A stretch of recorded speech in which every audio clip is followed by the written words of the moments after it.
me introduce Melissa, our first speaker. She is the project leader for the Northern Research Station that's in Parsons. Works with the U.S. Forest Service. Was a D&E grad, so she has good local roots. Got her PhD from WVU. And she's been working on an amazing assortment of research projects. If you attended last year, she was our first up. There's a baseball term for that when you're the first up at bat. Lead off. Lead off. Yes, she's always been our lead. Thank you. Lead off speaker and did this really cool presentation on the Buffalo Trails.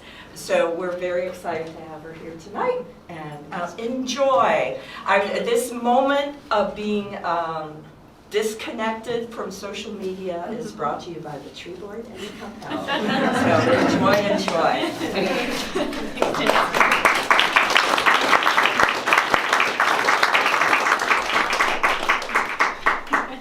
So thanks to everyone for coming out. Sorry this was delayed by our bad weather, but I'm glad to see everyone here. And I'm going to be presenting some information, some work I've done through I realized I've been working with this data set for about 20 years, so a good part of my career, showing you that land records can be a source of ecological data, and a unique data set from the Monongahela National Forest. Nope. It's making noise. Why won't you go forward? Could I turn you off? No, it hurt. It beeps. But it doesn't. All right. Somebody want to hit the arrows? No. And here it is. Oh, okay, there it is. So first, some definitions. So when people think about witness trees, they often go to the poetic definition of those trees that have witnessed historic human events, like the oaks on the Gettysburg battlefield. I'm not going to be talking about those. I'm going to be talking about the boringly practical ones. These are trees listed in deeds, grants, and surveys. It is a loosey-goosey term. If there are any professional surveyors in the audience, you're probably already mad at me for calling them witness trees. More often they're called pointer trees or line trees, corner trees, bearing trees. Can be grouped together as witness trees. There are any tree listed in a deed or a grant that either witnesses a corner or might be the actual corner, or a unique tree along a line, so that somebody coming back to do a survey knows they're in the right place. And I'm hoping to show you how they can be inadvertent ecological data for our landscape. And it's mostly friends and family here. So I made this slide together, put this slide together, and thought, this is Doug and I. That's because I'm the boringly practical one. So, classic communications 101. Here's a little some bullet points of how my presentation will go. Give you some background, the creation of this database, description of it, some analysis I've done, and uses for the information. So going way back, not my background personally, the background for this goes way back. I thought it was important to show you this map of colonial America, 1766. You all know your West Virginia history. You know, we were part of the 13 original colonies, part of Virginia at the time. And this is, where the Monongahela is in this colonial landscape. What's colonial landscape? I like this map. It's got the Royal Proclamation of 1763 boundary, which is the Allegheny Front, the Eastern Continental Divide. And in that proclamation, the king said no British settlers will happen west of that boundary, and anybody over there has to move to the east. And this map also, probably can't read it, but it says lands reserved for the Indians. So this is a reminder.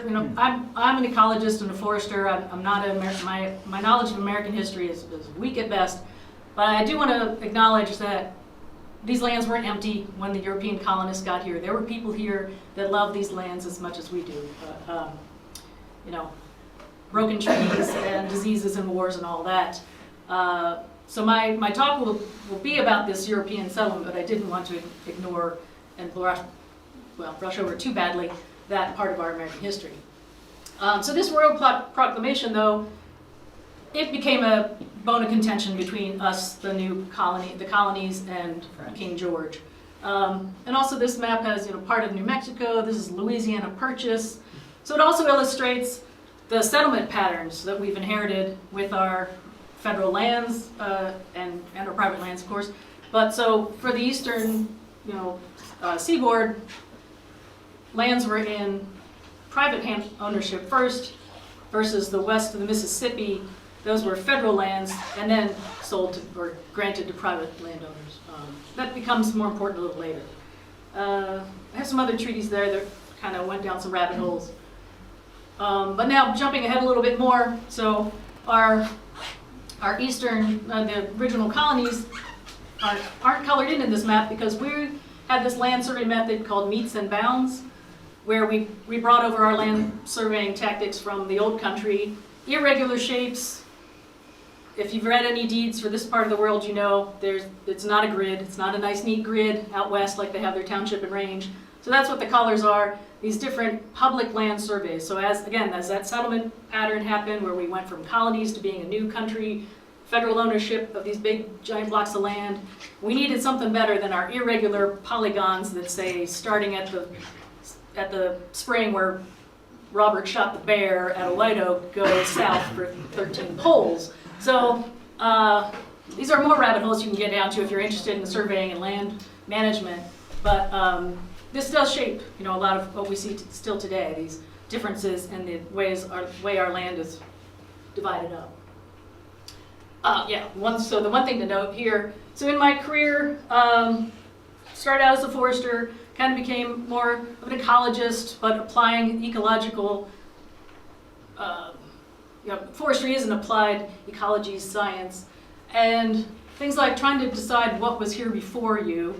There's a lot of clues on the landscape, and I was always jealous. The folks up in our Midwestern states, Minnesota, Wisconsin, they had these great public land surveys that were on a grid, and they had trees marked every quarter acre on a nice grid, and they had the diameters and the distance to the corner, so they could actually calculate density, and vegetation types and other things like burned areas were noted in the surveyor's notes, and all that things they had to record were codified in these laws, and we got this weird polygons with nothing. But I'm going to show you, we do have some interesting ecological data, which I think, I already lost my notes. Okay, I'll get back. So, finally getting a little more to the present here. So this is an outline of the Monongahela National Forest. I need to update my map. There's a new appendix been added down here. But roughly 921,000 acres, established in 1920. If you know your West Virginia history, this part of West Virginia was cut over during the industrial logging. Some of our landscapes were a little tougher. We had to wait for the Shea engine and the narrow gauge railroad, but very little of the landscape and the forests were not impacted by that industrial logging and the fires that often followed. And so you probably know, but just in case, this is the legal boundary of the National Forest. Not all land in here is publicly owned. You all know that because you probably find your farm in there. But that's what we call the proclamation boundary, and I'll use that term, and forgetting that not everybody knows what I'm talking about. But since it's national forest and federal land, it's subject to a lot of laws, and two I picked out were the Multiple Use Sustained Yield Act of 1960 and the National Forest Management Act of 1976. That one, the National Forest Management Act, requires national forests to have a forest plan, and you can kind of think of that as a large zoning document. Nate, are you shaking your head? Did I get it wrong? Okay. Forgot you'd be in the audience. So required to have a forest plan. It's kind of like I said, there's some broad scale places where you think you're going to do management or no management, and standards and guidelines for doing things on that piece of ground, but it's also like pre-planning. So we call them management prescription areas, management areas, and those tie back to that Multiple Use Sustained Yield Act. So on national forest you have, you have federally designated wilderness areas. You've got areas set aside where timber harvest is the emphasis, areas where wildlife habitat management is an emphasis that might happen with commercial timber sale, but it might not. Recreation, classic is the Seneca Rocks Spruce Knob recreation area. And then in the newer forest plan, I still think of it as the newer forest plan of 2006 and was updated a little bit in 2011, right, Nate? So that we added restoration of red spruce, and we also started looking at increasing our use of prescribed fire. So my career, I started in 1990 with the Forest Service down in Marlinton as a forester, student co-op trainee. And we had, the plan then was the 1986 forest plan, and it had very similar, but it was written in, like the wildlife was very game wildlife emphasis. Fast forward, I ended up on the forest plan revision team, kind of by default because I lost out on seniority. Nobody really wanted me on the forest. But it was a fascinating process to go through, to take this big landscape and go, okay, well, what should be our emphasis here? And what could we do here? And that's where my career decided to change from being a forester, going out and measuring the trees, to being an ecologist, looking at the landscape. Where can we restore red spruce? Where can we bring fire back to help oak forest regenerate? And then in that transition, then I did make the switch to the research branch.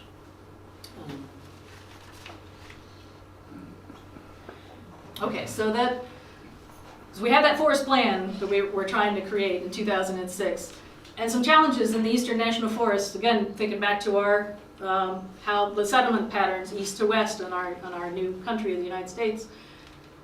Private lands, cutover lands. The Weeks Act of 1911 actually helps Congress be able to buy private lands off of private people to create national forests. But again, that cutover landscape, we don't have, when you're doing that kind of forest plan division, like I said, with the emphasis maybe on red spruce restoration, habitat management that is in the ecological bounds of your landscape, you need to find your natural range of variability. We don't have any old growth patches. We have a few old growth patches, but we don't have big chunks of old growth to go look at. Determining potential natural vegetation. You don't want to spend a whole lot of time and energy trying to bring spruce back in the wrong place or trying to use fire in the wrong place.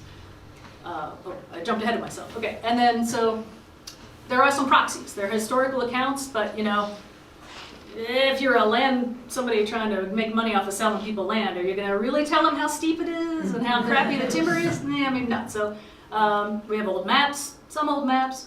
We have these deeds and surveys that we come talk about, that this inadvertent ecological data. The short citation there was a small bit of what I'm going to show you was done by a grad student at Penn State, Deanna McKay, and Mark Abrams for her, I think it was her master's, maybe her PhD in 1996. So I had that to build on. You can look at pollen and sediment, like Heather was mentioning, and soil charcoal can tell you where there were fires in the past, but these are all kind of proxies. And I kind of missed this part of my the inadvertent ecological data. So yes, we might have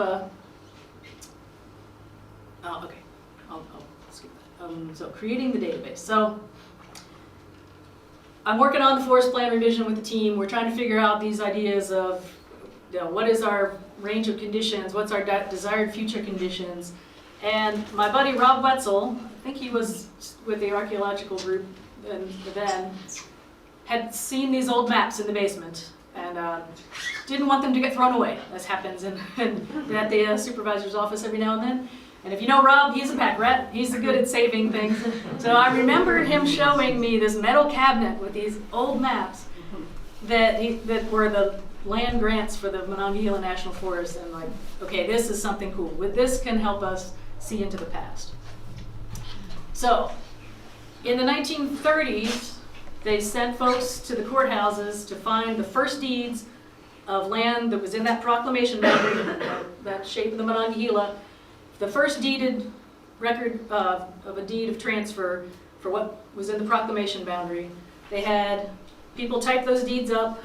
They had draftsmen read those deeds and plot them on these things they called map sheets. So this is an example of this map sheet. It was created in 1930, but the deeds go back further than that. So the data set itself is pretty cool historical documentation. And I know I keep playing with this, trying to make this stand out a little better, but so these maps They plotted the deed, they gave each deed and parcel a unique identifying number. There's color coding in there with the color underlining the name of the deed, and that's how you can track around the deed parcel itself. Really cool data set. There's like 83 of these map sheets, different sizes, but some are like 3 foot by 4 foot.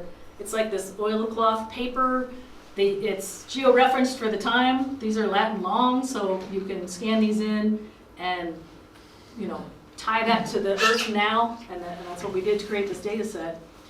Just fascinating. So we saw this, and like, they didn't put the point numbers. They didn't go corner 1, 2, 3. That would have been really handy if they'd done that in 1830. Really handy. So Carol Wetzel had the deed copies, and Rob Wetzel showed me the maps. And again, this is like 2004 or 5-ish. Our GIS shop, Geographic Information Shop, it was kind of just getting its legs, and we didn't have all the tools. Sent these off to WVU to get scanned and that geo-referencing done to tie in these corners to we can say with some certainty where these parcels are on the ground now, even now. What about the one going back to 1752? Yeah, so there's one deed that goes all the way back to 1752. Can you tell us where it is? I should have made that slide. It's in Pocahontas County somewhere. It was pretty small. It was west of the proclamation bound line. It only had a few points. I can't remember who that was. Oh, it might have been. But yeah, so also who the deed was given to is on these maps. So it's a kind of there's a whole history, human history of the early settlers too. Okay, where was it? So, I hired a horde of undergraduates at WVU to read these deeds and plot the corners and make a digital point there and attribute the corners with the trees listed in the deeds. Which, this is a better example, blown up example. So here we have the copy of the deed on one side and the parcel they were to read. Now these are just kind of standard undergrads who didn't know anything about surveying and let alone how to read south 25 degrees east for 34 poles crossing a wagon road. So it was kind of a fun puzzle.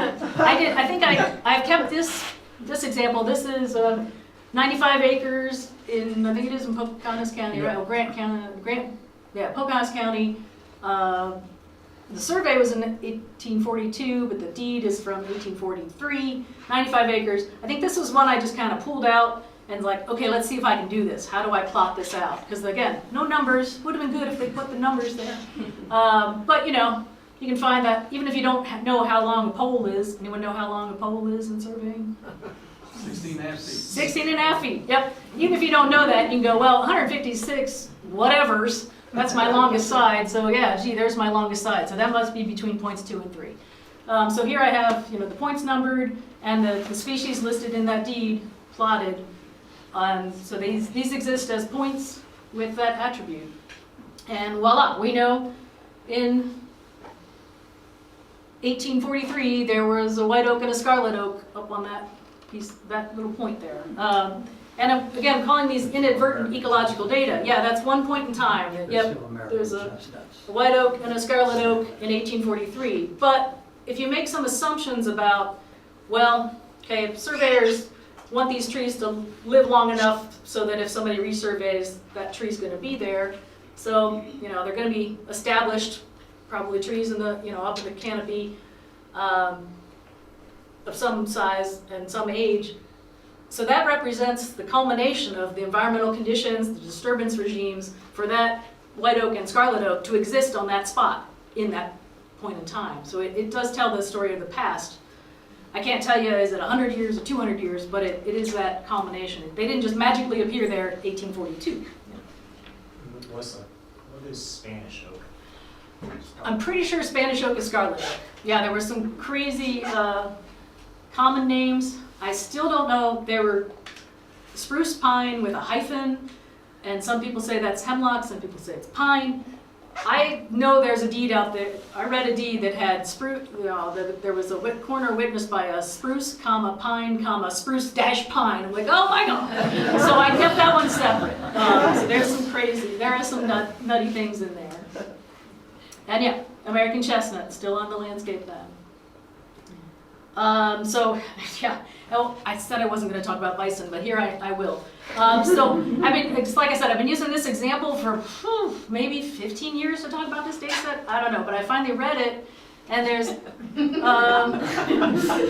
finally read it closer than just the species anyway. Where was it? Oh, by a wallow. A chestnut and a maple by a wallow hole. I'm like, oh my God, is that a bison hole? So I pulled this up on, and this is currently in somebody's field in Pocahontas County, and maybe it was a bison wallow. I don't know, but I gotta go find out.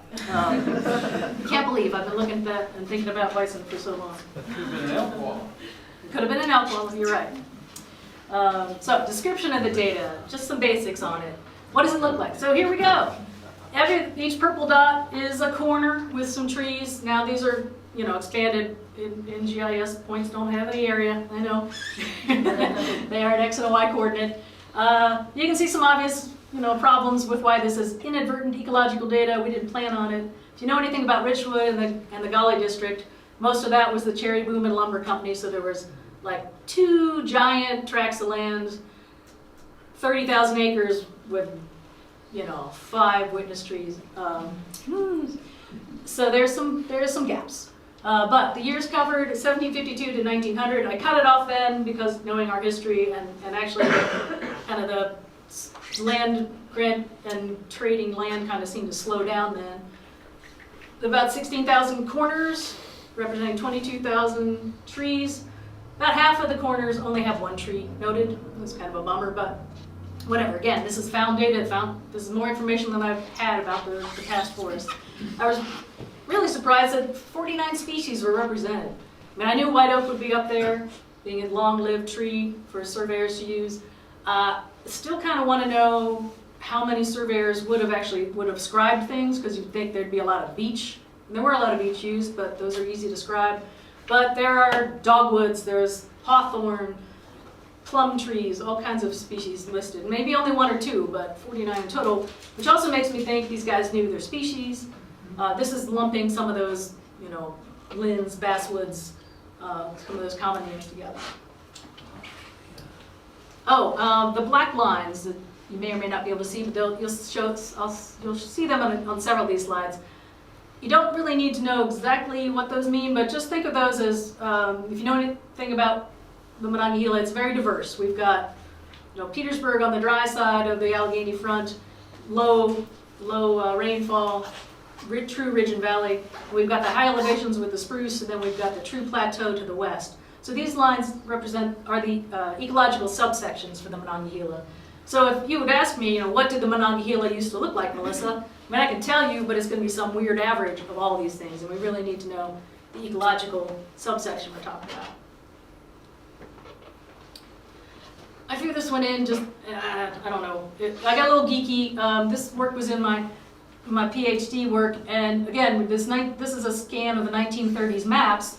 So that's that color coding, the colored pencils. I didn't tell the undergrads, to zoom in to the last pixel they could see to make that point. We had to have some production going.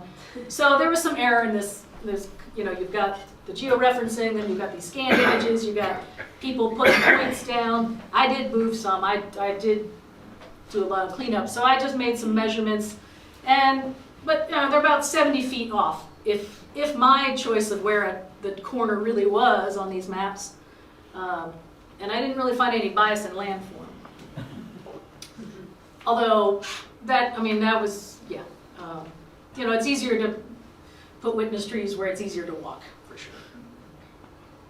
So, okay, number of deeds by decade is kind of fascinating, and I'd love to get with a historian and maybe talk about that. I've highlighted some things that happened on our landscape at certain times, but right before railroads start coming in, people are speculating and lots of land gets traded. Well, 30% date to the 1850s. And again, that's another reason I kind of cut off my data set, just that things were cooling off. So, some analysis I've done, and what can we say about the past? Well, we can do a simple presence or absence. So the yellow on here are where spruce were listed in a deed. The black dots are where they're absent. And again, those ecological boundaries show up, and we know spruce are in our higher elevations, the cooler locations, and they were in the past as well. So American chestnut, a little messier, but not really a high elevation species, but pretty ubiquitous. Let's see, what is this one? Oh, white oak. So white oak has been a kind of perennial question about white oaks, or the bourbon barrel industry now, the White Oak Initiative has got everyone worried about white oak restoration. It's a really long-lived tree, so I think that's one of the key things we're missing. But the Greenbrier Valley is full of it, as were other parts of the forest as well, but not so much the highest elevations. And black cherry, I threw this in because back when I did this work, black cherry was still very economically important. Not so much anymore, I guess. I haven't looked at the stumpage values, but we were talking a lot about black cherry and what Monongahela, the West Virginia is one of the few spots in the commercial range of black cherry. Not really as common on the landscape as you might think. So I did relative frequencies, just, like I said though, most of the points only had one tree, so, a point might be 100% white oak. And again, summarized by, well, here I've got them by all, so I can say, well, it's about 20% white oak. But if you're on the northern high Allegheny Mountain subsection, it's only 5% white oak. So that, even without knowing what those ecological, those acronyms mean, you can see that there's a lot of diversity across this landscape. I only mapped the top 7 species because it gets really ugly with 49 species. Because I'm excited about that. I put it in twice. But yeah, the big takeaway here is that, I can give you, and I will, because it's just easier, I can give you the averages across the Monongahela, but it doesn't tell the whole story. Like the Ridge and Valley section was almost, ecological subsection was almost 30% white oak. I know this is a lot. Cindy, someday I'm going to have you help me make this better.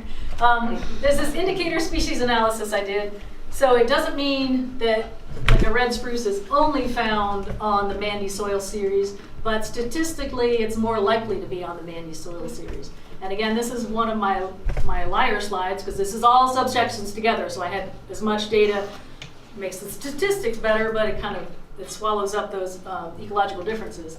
And as we know, that elevation is a big driver in vegetation on the Monongahela, and that shows up. We've got a lot of statistically significant associations. Things we already know. Our forests are kind of the same. Black walnut is found at the lower elevations. White oak, low to moderate. I was hoping that this would be more useful for things like restoring red spruce. We knew it was going to be high elevation, high moisture, but maybe the soil series and the aspect and landform will help us in more detail. Can I ask a question? Sure. You've mentioned on several of these slides and yourself, red spruce. Is that something significant that I don't know about? Oh, good question. Yeah, it is pretty significant down here. We're not it's not a glacial landscape. This part of the world was never glaciated, but as the glaciers came down, red spruce kind of marched down south, and then as glaciers receded, stayed here, found that there was high enough elevation, moisture, cool conditions. So we have, and even further south, red spruce is kind of a sky island, really, really isolated populations. Here on the Monongahela and adjacent some state lands like Combravo, we do have red spruce, pure red spruce stands and red spruce northern hardwood stands that are more contiguous. But not like up in New England either. They have unique species that are associated with them, the West Virginia northern flying squirrel, sheep mountain salamander. Thought I was going to forget, didn't you? And it's a very unique ecosystem, and it was very impacted by that turn of the century logging and the fires that followed. And it is recovering somewhat on its own, but we have some options that we put in our the new forest plan that's almost 20 years old to some active restoration to help that species along. Is that what's up on Guadalupe? Yeah. And that's our one little bit of true old growth. Not the one that looks like the fairyland with all the moss that people like. That's planted. And it's the ugly one that nobody likes. Anyway. Oh, very well. I'm just kidding. I like the ugly one too. Okay, probably more than. So I just throw this up as an example, more for statistic nerds. You know, now when I brought up the Southern High Allegheny Mountains subsection, some things changed. Like this, you know, we have a different soil series that pops up for red spruce. A lot less information going in, a lot less statistic power. But again, elevation and landform being a driver. Okay, so some other techniques that, spatial techniques that I used with the points themselves was this cluster analysis. Also hoping that this could be helpful for some of those, guiding some of those restoration, like where is American chestnut. And so instead of just using that presence absence, this analysis looks at the distance between those points on the theory, the geography theory that things that are closer together are more likely to be related. So the HH means a point with a lot of American chestnut surrounded by other points with a lot of American chestnut. And the low-high is a low with a high. Like again, this was part of my dissertation, and I have a publication out that's a general technical report with all these colorful maps because they don't let you do all this fun stuff with in a journal article. So again, just looking for those patterns. American chestnut, you know, kind of not as, the white oak is always a good one because I have lots of data, so they're just not gonna, it's not bothered, even though there might be a white oak up here in the higher elevation, maybe that's not the place where we really can put our efforts into restoring white oak. And our buddy red spruce, kind of the opposite. Although some odd bits show up, and maybe those are drainages, and maybe we should look to see if that's a place where we can connect to red spruce over in Virginia. So taking those points to the polygon, another GIS technique is this indicator kriging or interpolation between the points, this is a probability analysis this time. And just like, what's the probability? Again, that based on that idea that things that are closer together are going to be more related. So American chestnuts are going to likely be found on the same place as other American chestnuts. And we got a big splotch where we just didn't have American chestnuts. This is just not good chestnut habitat. Again, these are from that witness tree data. And you can see those ecological subsections too. White oak, again, no surprise, you've seen the point data, but this is what it looks like when you try to spread that point data out. And our buddy red spruce.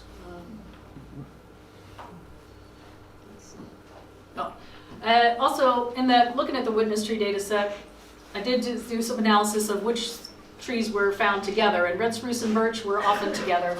So again, if we don't have red spruce on the landscape now, but we have a whole lot of black birch, or yellow birch, maybe that's a spot where red spruce used to be.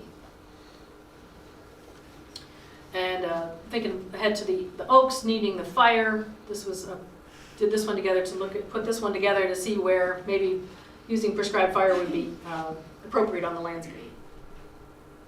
Okay, so I've kind of jumped ahead of myself on some of this, what the uses for, because as I've learned through looking at philosophy, I'm definitely a utilitarian, and that's why I'm in the Forest Service with our, Gifford Pinchot and the greatest good for the greatest number for the long term. I mean, I do appreciate beauty for the sake of beauty, but something in the back of my head says, yeah, but what's it useful? So I've already kind of brought these up that we were thinking about using prescribed fire. Of course, I didn't learn about good fire in my formal education, but with my continuing education as a Forest Service employee, I learned about oaks are fire-adapted species. Maybe here in the East, fire is a good thing for some of our forests. I know we all have in our back of our minds the destruction of the red spruce forest from those fires at the turn of the century. That's not the kind of fire I'm talking about. But I needed a way to, some kind of scientific basis for that and something to show the public when we were bringing our forest plan ideas to the public. So, thinking about fire, I did a simple application of classification of the species found in the witness tree data set. Are they fire adapted or not? And calculate a percentage of which ones are fire adapted or not, and then interpolate. You've seen those interpolation graphs. So here's a quick list and a reminder to myself that fire is a disturbance regime. So thinking of not just what happens after one fire. Lots of things sprout after one fire, but oaks, if you have enough fires go through an oak forest, the maple finally gives up the ghost and your oaks can resprout and take over. And there's a lot more. My colleague Greg Nowacki and I kind of made up some Latin because, why be a scientist if you can't play with Latin? But pyrophilic, loving fire versus pyrophobic, hating fire. We had a couple people call us out on it. There are better. Yeah. So when you apply that classification to the witness trees, calculate that percentage, and interpolate it across the landscape, you come up with this map that makes a lot of ecological sense, really. There's some areas where maybe we should be burning bigger blocks and thinking about open oak forests, and maybe there's some plants hidden in the understory, grassy, herbaceous plants that would pop up if we brought fire back. Other areas, maybe fire was not so important and it's going to be tough. And then the large swath of the spruce northern hardwood where, no, fire is not part of that ecosystem. We did some analysis with the percent pyrophilic. It goes down with increasing elevation, increasing precip, number of frost days, decreases with temperature and growing degree days. And a note to myself, when I talk about fire is not magic. I mean, it can be kind of magical in the right place, but sometimes one fire is not enough. And trees, I've joked, the fire loving, fire not hating, but they're not fire adapted. They have a suite of adaptations to succeed under that disturbance regime itself. You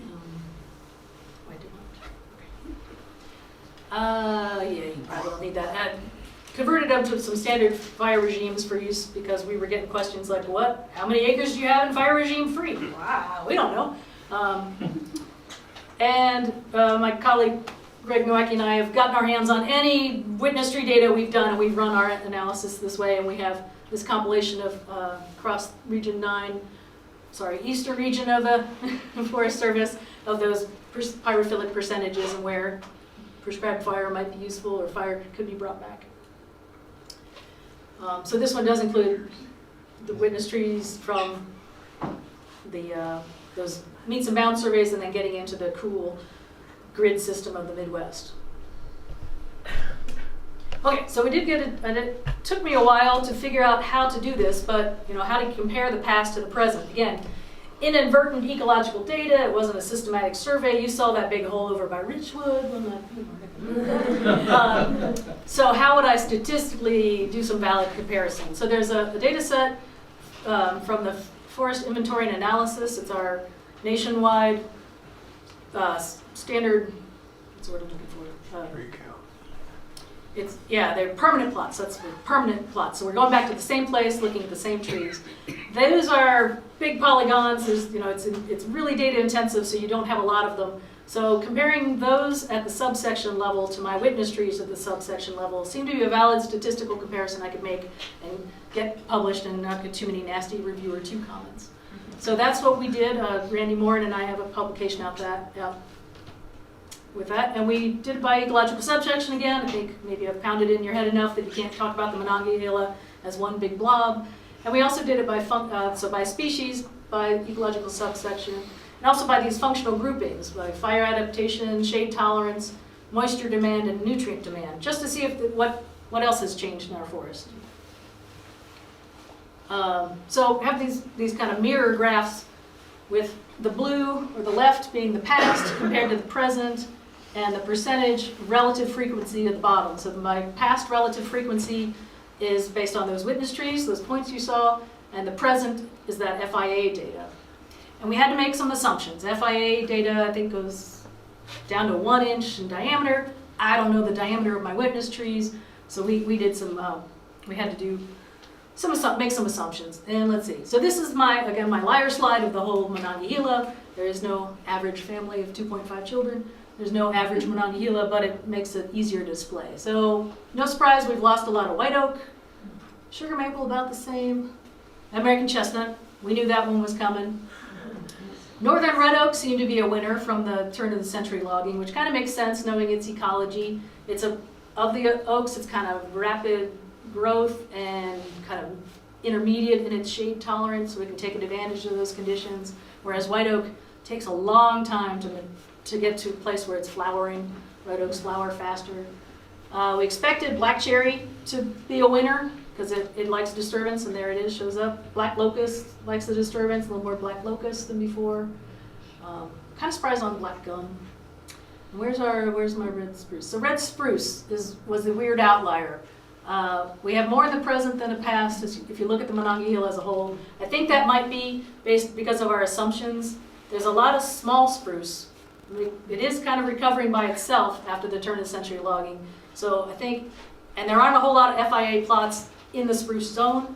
So this one might be a statistical anomaly, or it might be showing that, yeah, we've got some recovery of spruce in some areas. What led to the explosive growth of red maple and birch? Yeah. They are generalist species. The red maple is particularly, it can grow in wet, dry, shade, sun, and this is thank you for pointing that out, I meant to point that out. This is a trend we see across the eastern United States, the explosion of red maple. I think it's related to fire in a lot of places, because if you have a fire regime of a certain return interval, your red maple gets knocked back. So, it is drought sensitive in a way, but it loved the conditions of after the turn of the century logging. Birch is kind of the same way, and I forget, birch seed, it lives a long time in the seed bank. So it had been waiting, it can be like 100 years old in the seed bank and respond to disturbance.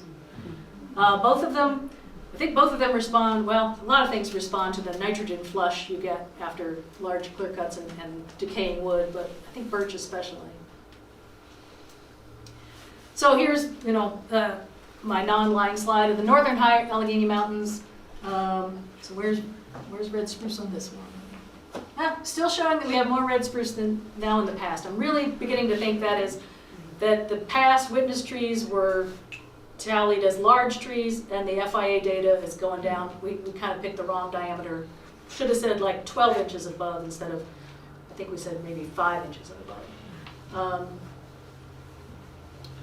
Odd that magnolia was a winner after the harvest, but it too likes a lot of sun. But yeah, red maple, birch.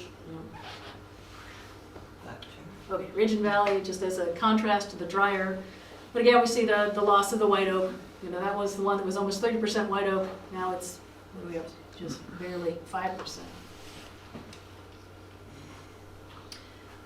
So these are functional groups, fire and adaptation. We added a mixed. We're getting a little more creative with our pyrophile, pyrophobe, and shade tolerance.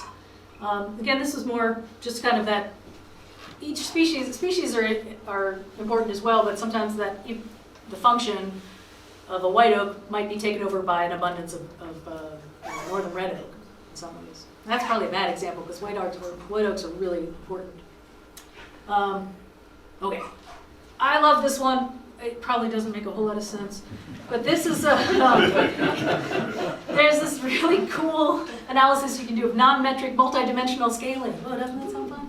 But it plots things in this fake space. So these are the ecological subsections, the present versus the past, and you can just, even without knowing what's being plotted here, these are the species abundances. That these three ecological subsections used to be more like each other, and now they're really different after the turn of the century logging. The high Allegheny Mountain ones, they're still pretty close together, and things have shifted along this fake axis to be more fire, not liking fire. We've lost some pyrophilic species. That's probably enough on that. So. What was interesting is that the species we had in the past are still here, other than the American chestnut. We knew that. Kind of knew that there'd be, these abundances would change. But that is kind of a paradox. I can't remember who I quoted in the paper, but it's kind of the paradox of the eastern United States forest, that we still have a forest, we still have the same species, but it's really been changed. So, the casual observation is, it's still forest. We still have white oak and chestnut oak and northern red oak and black cherry, but it has been greatly changed, and some of that is in those functional grouping charts and that weird polygon I showed you shifting. Greatest changes, I think I've already kind of mentioned that, the decrease in white oak and the increase in red maple. And the functioning groups, loss of the fire adapted species and the intermediate and shade tolerance. A lot of the intermediate shade tolerance ones are our oaks and hickories that are important mass species for wildlife. So some next steps. I'd love to find more deeds. Actually, Carol Wetzel did find a folder, and I've got somebody trying to plot some more deeds and add to the data set. I'd like to check out some of those less common witness trees, or the tree species, excuse me, and I have been combing the deeds for references to disturbances, things like bison wallows and wagon routes, really cool stuff. There's the citations.